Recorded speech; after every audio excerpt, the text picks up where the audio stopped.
कहानी एक दूज का चांद।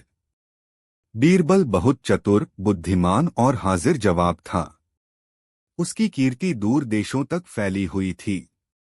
ईरान के बादशाह ने जब उसके चातुर्य की तारीफ सुनी तो उसने राजा के पास संदेश भिजवाया कि आपके वजीर को कुछ दिन के लिए मेरे दरबार में भेजने की कृपा करें।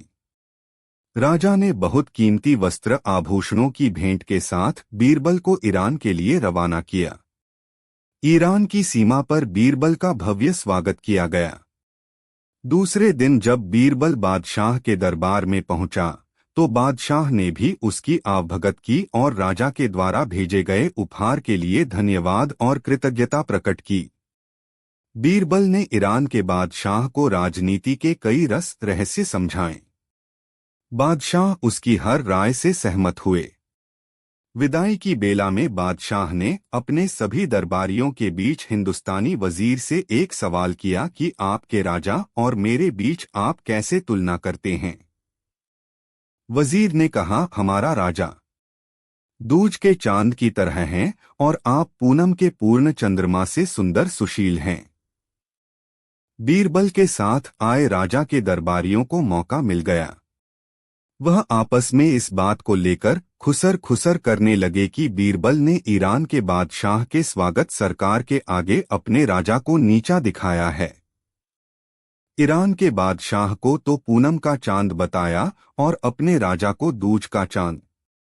दूसरे दरबारी ने हाँ में हाँ मिलाते हुए कहा, हाँ तुम ठीक कहते हो, पूनम का चांद बहुत बड़ा और चमकीला होता है, जबकि दूज का चांद एक पतली सी रेखा की तरह है। वजीर ने अपने राजा को छोटा बताया, इसकी हमें शिकायत करनी चाहिए। तीसरे दरबारी ने कहा। जब बीरबल वापस अपने राजा के दरबार में लौटा तो राजा ने सारा हालचाल पूछा। बीरबल की बातें सुनकर राजा बोला, आपने हमारे दरबार की शोभा ईरान तक फैलाई, इसकी हमें बहुत खुशी है।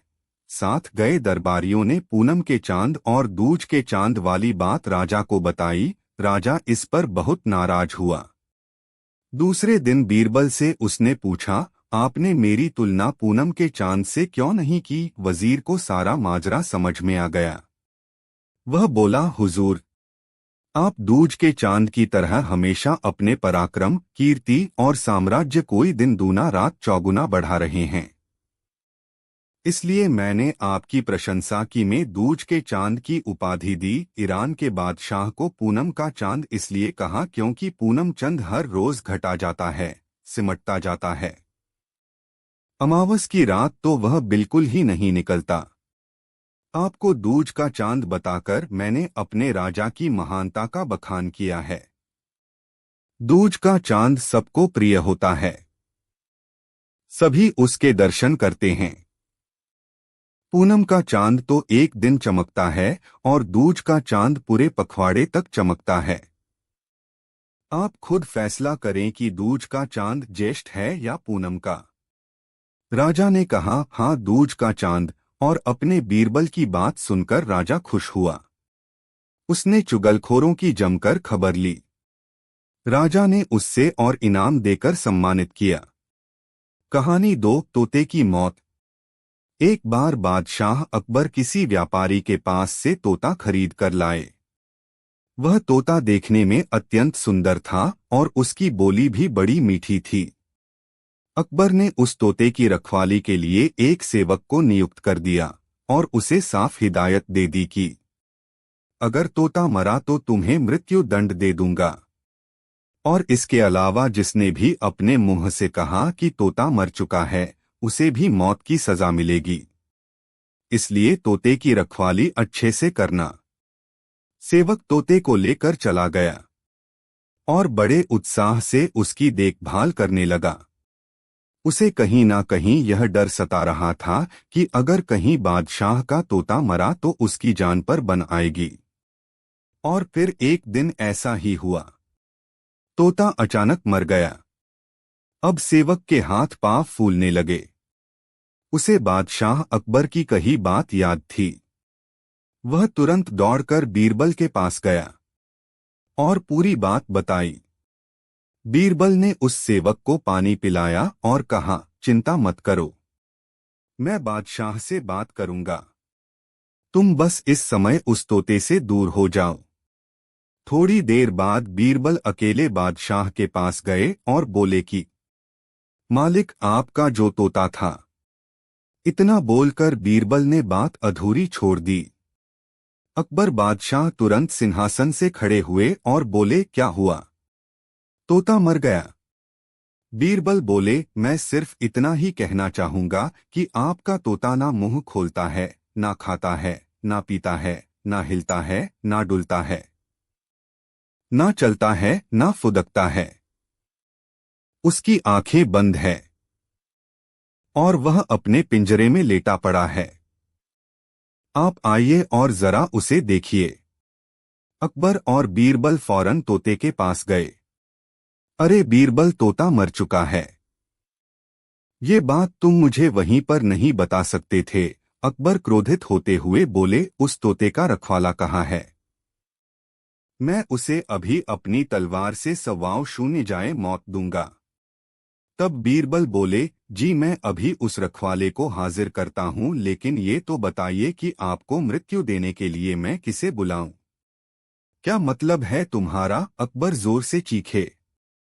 जी, आप ही ने तो कहा था कि जो कोई भी बोलेगा कि तोता मर चुका है, उसे भी मौत की सजा दी जाएगी, और अभी कुछ देर पहले आप ही के मुख से ये बात निकली थी। अब अकबर को अपनी गलती का एहसास हो गया। बीरबल की इस चतुराई से अकबर हंस पड़े और वे दोनों हंसते हंसते दरबार लौट गए। अकबर ने तुरंत घोषणा कर दी कि सेवक पर कोई कार्यवाही नहीं की जाएगी। तोता अपनी मौत मरा है, उसमें किसी का कोई दोष नहीं है। कहानी 3 धोखेबाज काजी। एक बार की बात है, मुगल दरबार में बादशाह अकबर अपने दरबारियों के साथ किसी मुद्दे पर चर्चा कर रहे थे। उसी समय वहां एक किसान अपनी फरियाद लेकर आया और बोला, महाराज न्याय करो, मुझे इंसाफ चाहिए। यह सुनकर बादशाह अकबर बोले कि क्या हुआ? किसान बोला, महाराज मैं एक गरीब किसान हूँ। कुछ समय पहले मेरी पत्नी का निधन हो गया और अब मैं अकेला रहता हूँ।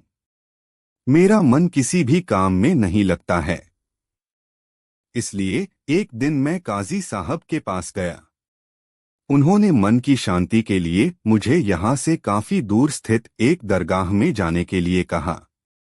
उनकी बात से प्रभावित होकर मैं दरगाह जाने के लिए तैयार हो गया, लेकिन साथ ही मुझे इतने वर्षों तक मेहनत करके कमाए सोने के सिक्कों के चोरी होने की चिंता सताने लगी। जब मैंने यह बात काजी साहब को बताई तो उन्होंने कहा कि वह सोने के सिक्कों की सुरक्षा करेंगे और उसके वापस आने पर लौटा देंगे। इस पर मैंने सभी सिक्के एक थैली में डालकर उन्हें दे दिए। एहतियात के तौर पर काजी साहब ने मुझे थैली पर मुहर लगाने को कहा। बादशाह अकबर बोले, अच्छा तो फिर क्या हुआ? किसान ने कहा, महाराज मैंने मुहर लगाकर थैली उन्हें दे दी और दरगाह के दर्शन करने यात्रा पर चला गया। फिर जब कुछ दिनों बाद वापस आया तो काजी साहब ने थैली वापस दे दी। मैं थैली लेकर घर लौटा और उसे खोला तो उसमें सोने के सिक्कों की जगह पत्थर थे। मैंने इस बारे में काजी साहब से पूछा तो उन्होंने गुस्से में कहा कि तुम मुझ पर चोरी का इल्जाम लगाते हो। इतना कहकर उन्होंने अपने नौकरों को बुलाया और मुझे मार मार कर वहां से भगा दिया। किसान ने रोते हुए कहा, महाराज मेरे पास जमा पूंजी के नाम पर बस वही सोने के सिक्के थे। मेरे साथ न्याय करें महाराज। किसान की बात सुनकर बादशाह अकबर ने बीरबल को मामला सुलझाने के लिए कहा। बीरबल ने किसान के हाथों से थैली लेकर उसे अंदर से देखा और महाराज से थोड़ा सा समय मांगा। शहंशाह अकबर ने बीरबल को 2 दिन का समय दिया। घर जाकर बीरबल ने एक फटा हुआ कुर्ता अपने नौकर को दिया और कहा, इसे अच्छे से रफू करवा कर लाओ। नौकर कुर्ता लेकर चला गया और कुछ देर बाद उसे रफू करवाकर वापस आ गया। बीरबल कुर्ते देखकर खुश हो गए। कुर्ता इस प्रकार से रफू किया गया था कि मानो फटा ही न हो। यह देखकर बीरबल ने नौकर से उस दर्जी को बुलाकर लाने को कहा। नौकर कुछ ही देर में दर्जी को लेकर आ गया। बीरबल ने उससे कुछ पूछा और वापस भेज दिया। अगले दिन बीरबल दरबार पहुंचे और सैनिक से काजी व किसान दोनों को दरबार में लेकर आने का आदेश दिया। कुछ ही देर में सैनिक काजी व किसान को साथ ले आया। इसके बाद बीरबल ने सैनिक से दर्जी को भी बुलाने के लिए कहा। यह सुनते ही काजी के होश उड़ गए। दर्जी के आते ही बीरबल ने उससे पूछा, क्या काजी ने तुम्हें कुछ सिलने के लिए दिया था? तब दर्जी ने कहा, कुछ महीने पहले मैंने इनकी सिक्कों वाली थैली को सिया था। इसके बाद जब बीरबल ने जोर देकर काजी से पूछा तो उसने डर के मारे सब कुछ सच सच बता दिया। काजी ने कहा, महाराज, मैं एक साथ इतने सारे सोने के सिक्के देखकर लालची हो गया था, मुझे माफ कर दो। बादशाह अकबर ने काजी को आदेश दिया कि वह किसान को उसके सोने के सिक्के लौटाए और साथ ही काजी को 1 वर्ष कारावास की सजा सुनाई। इसके बाद एक बार फिर सभी ने बीरबल की बुद्धि की भूरी भूरी प्रशंसा की। सीख, कभी लालच नहीं करना चाहिए और न ही किसी के साथ धोखा करना चाहिए। गलत काम के बदले एक न एक दिन सजा जरूर भुगतनी पड़ती है। कहानी 4, 3 सवाल। महाराजा अकबर बीरबल की हाजिर जवाबी के बड़े कायल थे। उनकी इस बात से दरबार के अन्य मंत्री मन ही मन बहुत जलते थे। उनमें से एक मंत्री, जो महामंत्री का पद पाने का लोभी था, ने मन ही मन एक योजना बनाई। उसे मालूम था कि जब तक बीरबल दरबार में मुख्य सलाहकार के रूप में है, उसकी यह इच्छा कभी पूरी नहीं हो सकती। एक दिन दरबार में अकबर ने बीरबल की हाजिर जवाबी की बहुत प्रशंसा की। यह सब सुनकर उस मंत्री को बहुत गुस्सा आया। उसने महाराज से कहा कि यदि बीरबल मेरे 3 सवालों का उत्तर सही दे देता है तो मैं उसकी बुद्धिमता को स्वीकार कर लूंगा, और यदि नहीं तो इससे यह सिद्ध होता है कि वह महाराज का चापलूस है। अकबर को मालूम था कि बीरबल उसके सवालों का जवाब जरूर दे देगा, इसलिए उन्होंने उस मंत्री की बात स्वीकार कर ली। उस मंत्री के 3 सवाल थे। आकाश में कितने तारे हैं? धरती का केंद्र कहाँ है? सारे संसार में कितने स्त्री और कितने पुरुष हैं? अकबर ने फौरन बीरबल से इन सवालों के जवाब देने के लिए कहा और शर्त रखी कि यदि वह इनका उत्तर नहीं जानता है तो मुख्य सलाहकार का पद छोड़ने के लिए तैयार रहे। बीरबल ने कहा, तो सुनिए महाराज। पहला सवाल। बीरबल ने एक भेड़ मंगवाई और कहा, जितने बाल इस भेड़ के शरीर पर हैं, आकाश में उतने ही तारे हैं। मेरे दोस्त, गिनकर तसल्ली कर लो, बीरबल ने मंत्री की तरफ मुस्कुराते हुए कहा। दूसरा सवाल। बीरबल ने जमीन पर कुछ लकीरें खींची और कुछ हिसाब लगाया।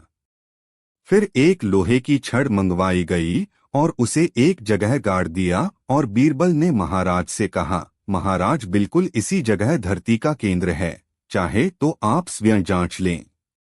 महाराज बोले, ठीक है, अब तीसरे सवाल के बारे में कहो। अब महाराज, तीसरे सवाल का जवाब बड़ा मुश्किल है, क्योंकि इस दुनिया में कुछ लोग ऐसे हैं जो ना तो स्त्री की श्रेणी में आते हैं और ना ही पुरुषों की श्रेणी। उनमें से कुछ लोग तो हमारे दरबार में भी उपस्थित हैं, जैसे कि ये मंत्री जी।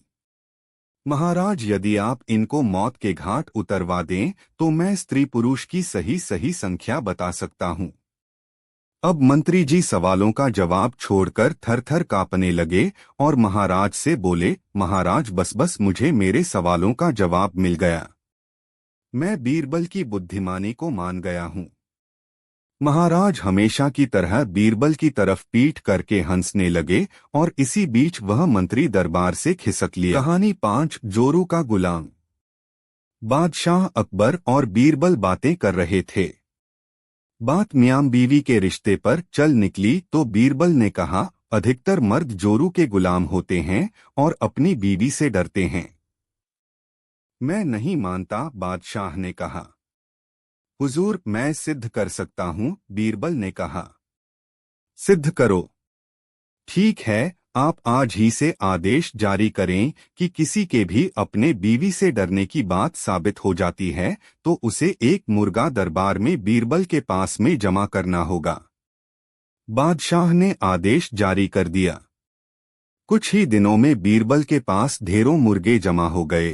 तब उसने बादशाह से कहा, हुजूर, अब तो इतने मुर्गे जमा हो गए हैं कि आप मुर्गी खाना खोल सकते हैं। आप अपना आदेश वापस ले लें। बादशाह को न जाने क्या मजाक सूझा कि उन्होंने अपना आदेश वापस लेने से इनकार कर दिया। खींचकर बीरबल लौट गया। अगले दिन बीरबल दरबार में आया तो बादशाह अकबर से बोला, हुजूर, विश्वसनीय सूत्रों से पता चला है कि पड़ोसी राजा की पुत्री बेहद खूबसूरत है। आप कहें तो आपके विवाह का प्रस्ताव भेजूं। यह क्या कह रहे हो तुम? कुछ तो सोचो। जनाना खाने में पहले ही दो हैं। अगर उन्होंने सुन लिया तो मेरी खैर नहीं। बादशाह ने कहा। हुजूर, 2 मुर्गे आप भी दे दें, बीरबल ने कहा। बीरबल की बात सुनकर बादशाह झेंप गए। उन्होंने तुरंत अपना आदेश वापस ले लिया। कहानी 6, जल्दी बुलाकर लाओ।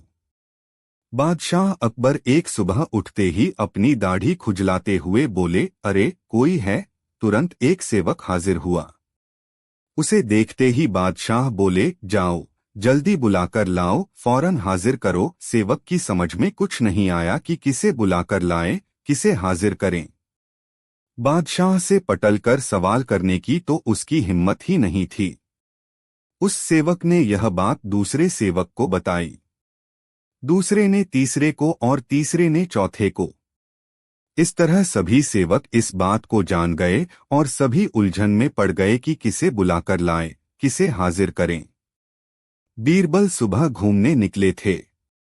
उन्होंने बादशाह के निजी सेवकों को भाग दौड़ करते देखा तो समझ गए कि जरूर बादशाह ने कोई अनोखा काम बता दिया होगा जो इनकी समझ से बाहर है।